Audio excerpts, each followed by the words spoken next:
Good morning, children. Welcome back to the social session. Children, yesterday we started a new unit, the democratic and nationalistic revolutions that took place during the 17th, 18th and 19th centuries.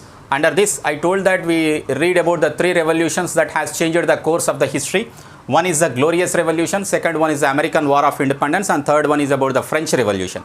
So we had seen about the Glorious Revolution of Stuart dynasty, where without shedding a drop of the blood, how the power, the political power got transformed from king to the parliament we have seen in the last class. For that reason, we also call this Glorious Revolution as a bloodless revolution.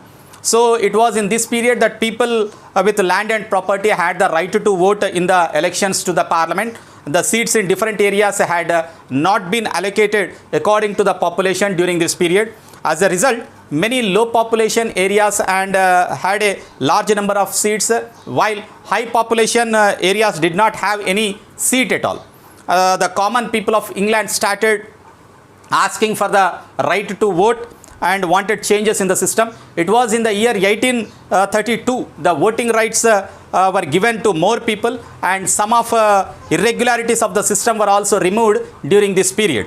The right to vote was gradually extended to different sections of the population and eventually to all the adults by 1928. That means all the adults in the country had got the right to vote irrespective of their religion, irrespective of the caste, irrespective of the economic status. Everybody was given the right to vote by the British government by 1928.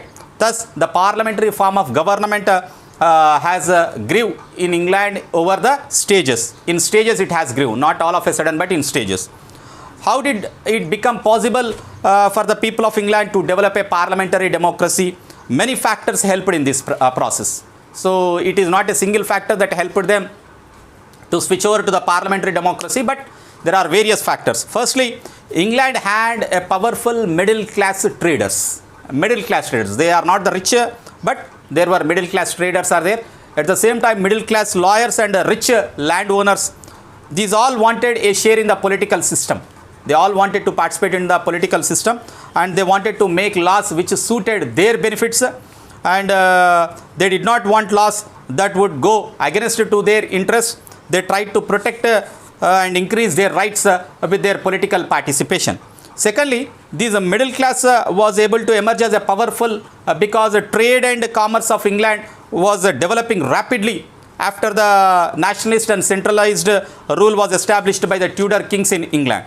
So Tudors also took steps to expand the English rule over the colonies in America and even in the Asian countries. As a result of this, the trading community has rapidly increased, and trading traders had become more powerful in the England. So moreover, after the Reformation, many religious, social and political movements also took place in England, and these movements helped people to think of independently and fight for democracy and the right to vote and fight for the equality in the society. There were several religious sects also who were against the church, controlled by the kings, and wanted religious freedom. And there were also many movements who wanted to end the social and economic inequalities in the society. They were called the levelers, or they are also called as diggers, as they wanted to bring everyone to the same level and dig the very foundations of the unequal society and inequalities.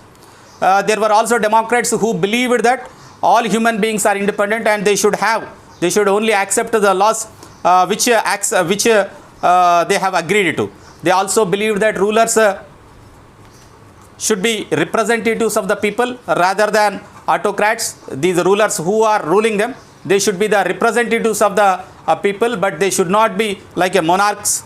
And all these diverse views asserted a need to dispose of the old system of kings and complete power, centralized power of the king and the queen, and privileges of the landlords and the bishops in the society. So a unique system got practiced in the parliamentary democracy of Britain. This is how the parliamentary democracy and Glorious Revolution has become successful in the Britain. In the next class, children, we shall learn about the America's War of Independence. Even America also fought against the independence, fought for independence. We shall see in our next class about the America's War of Independence. Thank you.